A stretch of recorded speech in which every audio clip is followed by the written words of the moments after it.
Hi everyone, and welcome to the first of the lessons for Guitar Quest 3. If you've been following the lessons over the last year or so, you'll know we've covered books 1 and 2. We've talked about all the notes on the high strings, so typically G, A, B, C, D, E, F, G, and up to A. And then in book 2, we talked about the lower notes, so E, A and D strings, and therefore the notes around these strings, so E, F, G, A, B, C, D, E and F. So we covered all those notes down there and the one up at the 5th fret. Where we're going with book 3 is basically we're going to start looking at how to play 2 notes together, and eventually we're going to move up the fretboard a little bit. So we can start considering these different kind of notes up here. There's a lot of repetition and so on, but we don't get to that till the end of the book, so there's a lot of other stuff to cover obviously before then. A couple of bits just to make you aware of then. So if you happen to be joining for the first time, then please, if you want to add any comments or questions as we work our way through, please do so. You'll need to be subscribed just to be able to post post a comment in the chat section. If you're watching this back later on after it's been loaded up, just put it in the comment section underneath the video and I will do my best to get back to you. As always, for these half-hour live stream lessons, I recommend that we have sort of half an hour of guitar time. So if you've got any devices that might ping notifications, phones, emails, that kind of thing, pop them on silent so we get this dedicated guitar time. And that's pretty much it, I think. The other thing, if there's any children watching, an adult in the room is always recommended because you can help explain a few concepts if you get stuck. So, we're going to just check tuning to begin with. So I'll play the open strings. Again, this is all very standard stuff if you've been watching previous lessons that we've been doing. If not, I'll just play the strings and you just try and tune up as best you can with them. So this is our bottom E string, so try and make sure as I play it, does your string sound the same as that one? If not, adjust up or down until it sounds hopefully the same as that.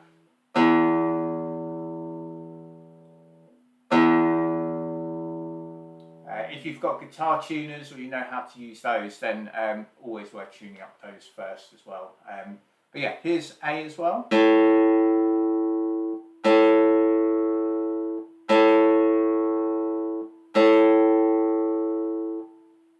then D.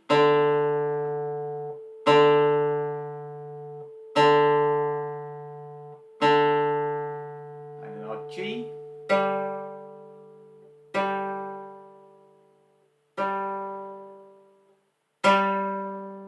And then B,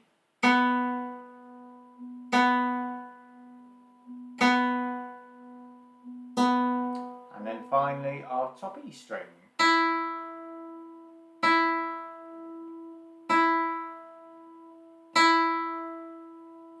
Okay, good. Guitar Quest 3 then. So hopefully you got the music. I don't know if you've had a chance to look through it or not, but obviously we'll start from the beginning, work our way through. As I mentioned earlier, the big thing that we're going to be looking at is playing 2 notes at the same time. So we'll be using our thumb to play a bass note and then our fingers to play a higher melody note of some description. Now, when I originally started the lessons, I talked about how these are predominantly fingerstyle lessons. However, you could play all of Guitar Quest 1 and 2 with a plectrum or a pick. Which is one of these kind of triangular looking things which you might have seen. So with Guitar Quest 3, because we're going to be playing 2 notes at the same time, if you have been playing with one of these, you'll have to go into what's called like a hybrid technique. So you use the plectrum to play the bass note, and then probably your middle finger will be the one to go for, because that's going to be the strongest one. That'll play the high note. So you can play sort of two notes on strings on first string and the sixth string. So, obviously with a plectrum, if you're playing two strings next to each other, you can just do a little strum. But if they're sort of further apart, we have to go into that hybrid idea. I wouldn't necessarily recommend it. Obviously, it's entirely up to you. These are just online lessons, live stream things. That's how you want to do it. That's absolutely fine. I would say I think it's a bit more difficult. Hybrid playing is quite challenging, I would say. But I will leave it over to you. Be interesting if you're trying it. Let me know how you get on. But without any further ado, we're going to have a look. So if we turn to page 2 of Guitar Quest 3, I'm just going to recap a couple of little bits from the previous books before we get stuck into playing two notes together in the first proper exercise. So hopefully if you've got the book there, if we look at page 2, we've got the treble notes at the top of the page, so we're just going to play through those and just really as a refresher, so that hopefully you can sort of remind yourself of the notes and just get back in the zone. It's been a few weeks since the last lesson, so it's good to recap it, I think. So if I just demonstrate, we can start on G, we go to A at the 2nd fret, open B, C at the 1st fret, D at the 3rd fret, open E, F at the 1st fret, G at the 3rd fret, and then we're going to come up to get the A at the 5th fret. Okay, so let's try it together after 4. We're not going to play it backwards or anything. I know we've done that quite a few times in previous weeks. Today we're just going to play from start to finish as written on the page. So here we go. Well, let's say after 4. I've actually written 3/4 timing, so after 3 this time. Okay, here we go. So 1, 2, 3. So G, A, B, C, D, E, F, G, and then up to A. Okay, so hopefully they all seem familiar. Typically, I should have mentioned with those notes we're going to be using our fingers, so we want to try and keep this sort of alternating with the index and middle fingers. That's just going to be good technique for us to sort of employ, like no matter what style we're playing, really. So, okay, let's go to the bass notes then. So, sort of a third of the way down the page there. For these ones, we're going to use our thumb. So, we'll start on the bottom E, work our way through F, G, there, A, B, C, and then D, E, and F. So, again, after 3, let's give it a go. So, 1, 2, 3.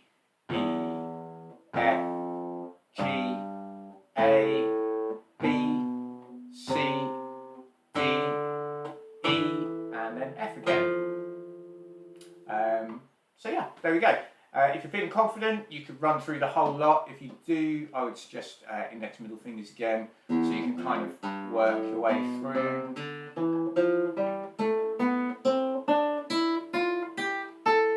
And that in itself is a type of scale.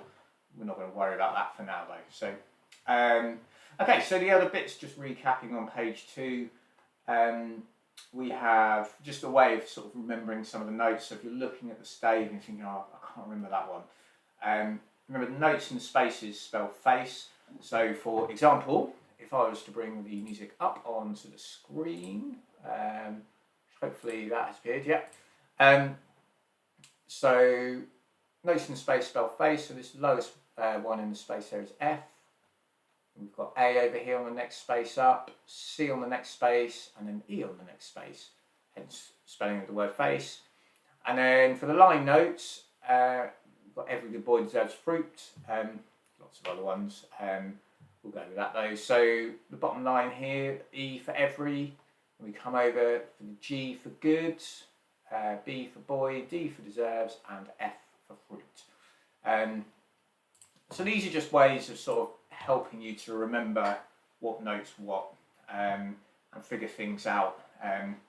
Obviously, if you're having lessons privately, you might be sitting with someone who's fluent in reading it and they can point these things out to you. But when you're trying to figure these things out, perhaps remotely and that kind of thing, having a couple of mnemonics and that sort of thing to help work your way through it is obviously very helpful. So, Okay, so that's more or less that bit. There's just a reminder there about what the sharp sign looks like, which is the hashtag sign. We've got the natural sign there as well. Roman numerals tell us where to position our first finger. So I think in Guitar Quest 2 we talked about moving up to the second position. So you see Roman numerals 2. In this book we're going to sort of do a little bit more in the second position and the third position and also the fifth position. So we'd see Roman numerals to reflect those. But again, we'll go into detail when we get to that. There's a glossary of musical terms at the back of the book, and all the various chord shapes are also there as well. So do feel free to check any of that stuff out if you feel you need to. But yeah, moving on then. So page 3, we are going to look at exercise 1, which is vacation. Again, I'm just going to bring the music up onto the screen, and the way we can tell two notes are played at the same time is if they're written one above the other. So if you see here we've got our top E string, and directly underneath it we have our bottom E string. So therefore we play them at the same time. If they were played one after the other, for example, if we were playing that one first and this was going to come in half a beat later, we'd have to have a half beat rest down here and then that note. It's possibly when you've got a big gap, like physically on the page between that E and that E, that it could, I suppose, be when you're not used to reading it, it could be a little bit confusing. Like, is that at the same time or not? But if in doubt, it probably is, because they should always be lined up, and so it should be fairly clear. Again, the more you read music and so on, the easier that kind of thing becomes. So yeah, so we've got our top E and our bottom E. So to play the two at the same time, what I'm suggesting, next to the bottom E you can see a little letter P. That's the abbreviation for thumb, which might seem bizarre, but a lot of terminology unique to the guitar comes from Spanish words. Spanish for thumb is pulgar, so hence the P. So we're going to play the bottom E with the thumb, and we're going to play the top E with our index finger. And so we play them at the same time. So if you put the thumb on the 6th string and your index finger on the 1st string, and then just pluck the two together. I say just pluck them together. That can be easier said than done. So you might need to work at that a bit, but hopefully it should be okay. In terms of how to do it, you could potentially do a rest stroke with the index finger. That'll give you a nice consistent tone. However, you can run into issues further down the line, if you're chopping and changing between strings, because you might want the strings to ring into each other. So free stroke is also fine. So free stroke is where we come and basically don't rest on the string above it. Or below it, I should say, really, because it goes down in pitch. The other thing to watch out for when you're doing this kind of thing is we want this movement to be relatively small. And, as we're playing, it's going to be, well, hopefully you'll get used to it, and it should be relatively small. If you find you're doing this, something kind of along those lines, you want to try and minimise that a little bit, because that is a lot of it, I've probably said this before, but a lot of guitar playing can come down to efficiency, like how efficient is the movement in the left and the right hand. So if we're pinging away like this and we've got to come all the way back in again, the chance of landing on the wrong string, particularly, for example, say your thumb needed to go to the 5th string, there's a big chance you might come in on the wrong string. So trying to minimise that then hopefully means we can get to the next strings with less fuss and that kind of thing. So yeah, something to watch out for there. So the first bar then, we've got the bottom E and the top E. We've got 4 top E's, and then in the second bar we're going to do the same kind of thing again, but this time our thumb's going to play the 5th string for A. So hopefully that makes sense. Then in the third bar we go back to the bottom E, but this time we're going to play the 2nd string for the B there. And then the 4th bar, this might seem a bit more challenging because obviously we're not playing open strings now. We've got the B note in the bass. So this is our 5th string, 2nd fret. watch out for that one. And then the second line is much the same. An A and the top E. And we come to our two Bs again, so 5th string 2nd fret, open 2nd string, and then we finish on the two E's.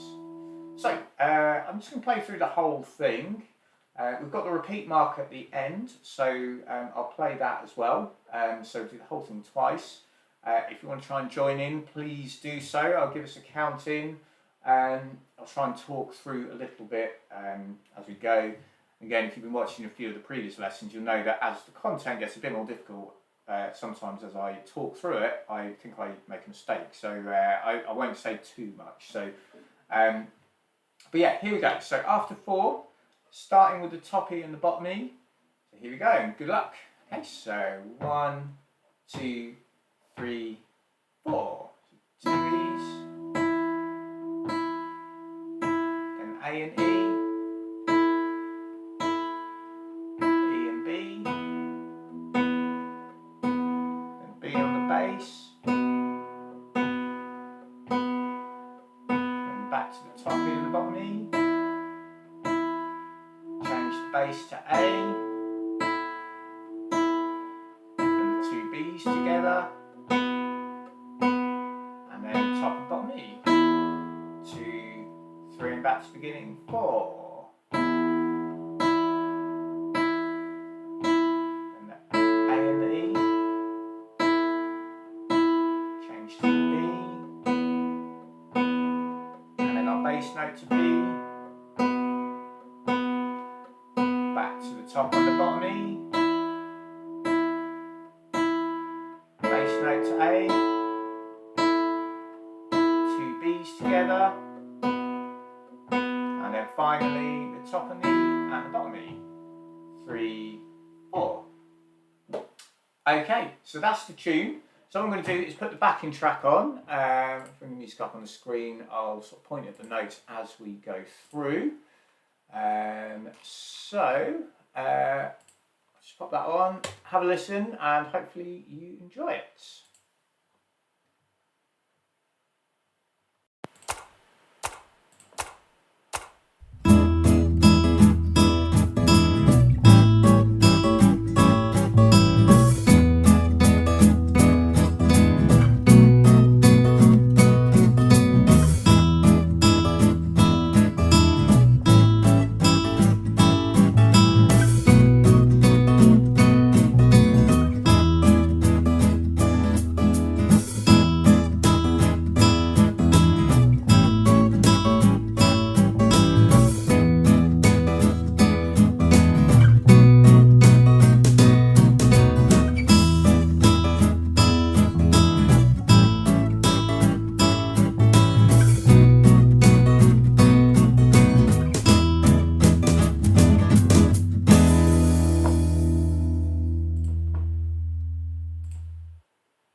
Okay, cool. So hopefully you enjoyed the tune. It's a little bit faster than how we played it just a minute ago ourselves. So remember, as always, when we're practicing, practice slowly. Try and make sure you get everything in place and get the notes right and everything, and gradually build up the speed. And then when you feel like you can play it at the right kind of tempo, try it with the full track. And then when you've got that down, you're really happy with it, there's also the backing track available. These are all available on my YouTube channel. So if you go to the YouTube at David Herries, there's as you go down, scroll down the page to the playlist. I think it's called it Guitar Quest 3 backing tracks, as obvious as that sounds. So when you click on the video, you get the first half of it will be. Well, actually, I say on this one, what I actually did was record or put the solo guitar part down as well. So the first bit you hear is just the exercise on its own. Then the second third, if you like, is the track we just listened to, so the demo track, and then the third one is the backing track, so i.e. without the guitar part in it, that's removed, so you just hear the drums and the bass and that kind of thing. So yeah, so typically on songs in this book where we've got two notes being played at the same time, I've added a solo track into those backing track videos, just so you can hear how the bass works in conjunction with the higher notes. In the previous books where we were just playing single note stuff, it wasn't quite so necessary. And indeed in this book where we have just melody notes and things, but I haven't bothered there. So it's only when we've got two notes being played at the same time. So cool. Okay, so hopefully that all makes sense. If you've got any questions, obviously fire away in the chat. But what I'd like to do is move on to exercise 2. So this one, again, is the same kind of ideas as the first one. It's different style and that kind of thing. But what we have, we're going to start off with our A and E. So we play them. And actually, in theory, I've written start with the middle finger. I think I've mentioned previously, if you have a tendency to start with one finger all the time, try swapping to the other one just to get out of that habit and be comfortable sort of starting off on either finger. It's yeah, I say that, you know, we all have our tendencies for depending on what the run of notes is and so on. So yeah, but we just try and mix it up if we can. So particularly when practicing. So yeah, so our first bar, we've got A and E. We're in 3/4 time. Then we're going to come on to the bass note C. Play that with a top E. We're going to let that top E note ring out if possible. Your guitar, you might find like the note drifts or fades out a little bit, you know, the sustain might not last the whole way through. That's perfectly normal, so don't worry about that. But what you don't want to do is cut the sound off. So as we go into that, well, play the second bar going into the third bar. So we've got the C and the E. It's got the 2 Gs there, and then an open A. So yeah, we just want to try, if possible, to have that top E ringing out over the top. And then we're going to come to a D and an F. So I'll just demonstrate again that first line. So we've got 3 E's, change the bass note to C,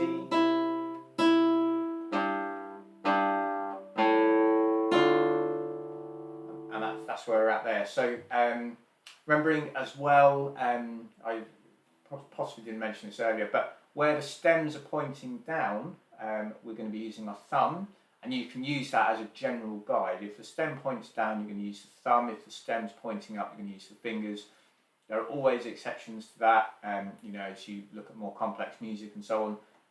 But that's the sort of logic that's usually adopted in most sort of beginner type material. So, okay, so that's our first line. The second line starts off the same. So you've got A and E.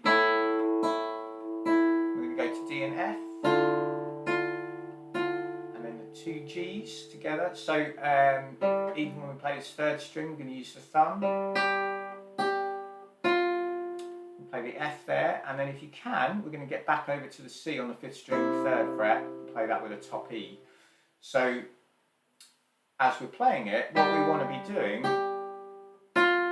as we hit that F there, is getting this 3rd finger sort of heading over towards the C on the 5th string, 3rd fret. If you just kind of have it sort of over here, you're going to find it difficult to get over to here and land sort of in time, hitting the right note cleanly and so on. So because you just got too big a distance to cover. So we want to try and keep our hands sort of out in the front. Another thing actually I should mention, saw someone doing this recently, is if you're playing, and say you're playing with the first 2 fingers predominantly, is allowing these other fingers to go behind the fretboard. You don't want to do that. You want to try and keep them out in front all the time because, again, as the music gets more difficult, you're going to need those fingers. So you want to have it all sort of there ready. So yeah, let me play you that second line. So we've got A and E together, D and F, 2 Gs, and the F, and get that finger down, ready for the C. Okay, so there are our first 2 lines. The next line is perhaps a bit easier. So we've got the C and the E again, so just keep that finger held down. 1, 2, and we're coming on B3, then we're going to switch back to the D and the F. So F at the 1st fret, and then D is our open 4th string. Now I moved my finger quite far there, more for demonstration purposes. So ideally, as we go to the D and the F, we're going to keep our this third finger here not too far from the C. In an ideal world, you know, this is a lot easier said than done. So don't worry if that finger kind of goes all over the place for now. But just have it as an idea that, yeah, that's something I want to try and work on as I practice and as I progress. So yeah, let me play that third line again. So we start on the C and the E. 2, 3, 1, 2, 3. Then the D and the F. 2, 3. Back to the C and the E. 2, 3. Then the last line we've got A and C. 2, 3, 1, 2, 3. And again, we don't want this finger to go too far because we're going to come onto the bass note G, which is our 6th string 3rd fret. Play that with a B, and then back to 2 Cs.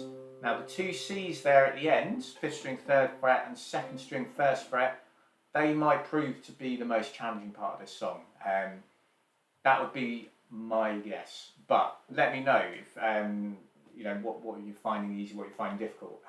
I suspect that would be the most challenging part because we're going from that G there with the B, and we've got to get the 2 fingers down. If you're finding it difficult, it will get easier, trust me on that. You just got to persevere with it if you can. So, okay, so at that point in the tune, we've got we've got a repeat. So we're going to go back to the start of the 3rd line, play it again. Then we've got the DC fine, so we go back to the beginning of the piece, and then play the first 2 lines again. And at the end of the 2nd line, you'll notice we've got the word fine. So in fact, if I just bring the music up onto the screen, I can display that, talk about that a bit better. So we play first line, 2nd line, we're ignoring that because that only comes in once we've reached this point here. So first line, 2nd line, and we come on to the 3rd line, we notice our repeat mark, so we know we've got something coming up here. Onto the 4th line, we've got a repeat here, so we come back up to here, up to the 3rd line, play the 3rd line and the 4th line. We've done the repeat now, so our DC fine kicks in, so we come back to the beginning, and we play until we see the word fine, so we do the 1st line and the 2nd line.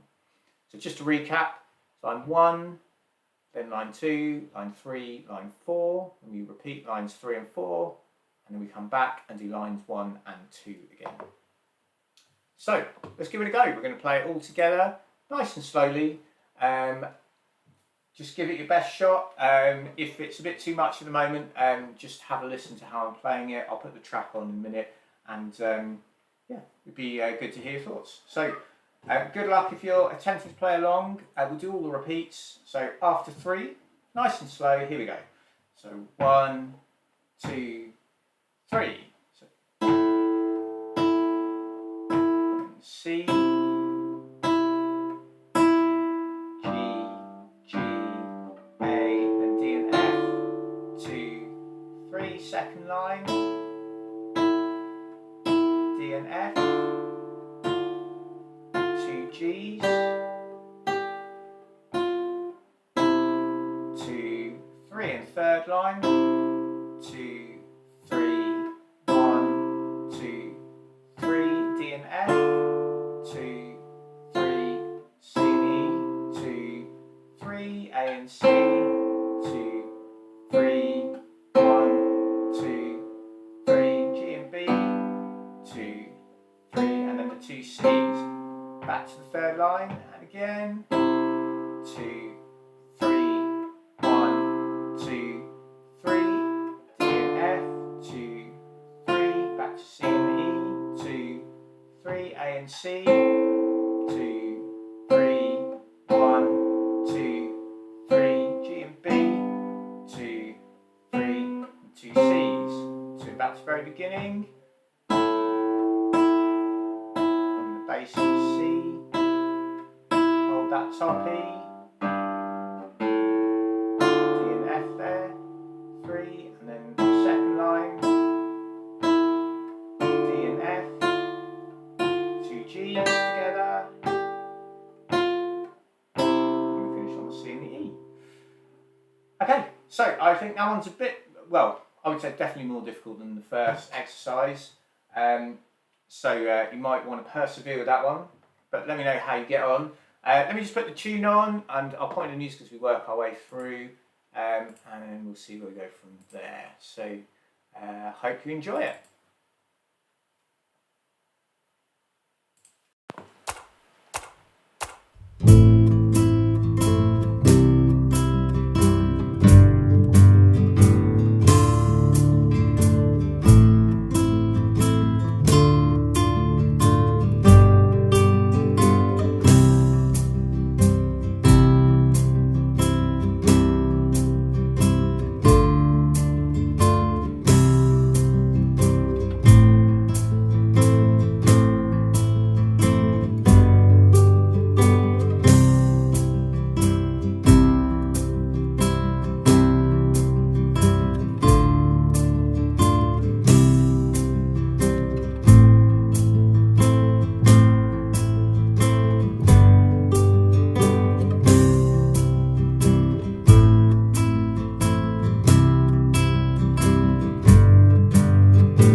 Okay, cool. So that gives you the full flavour of the tune.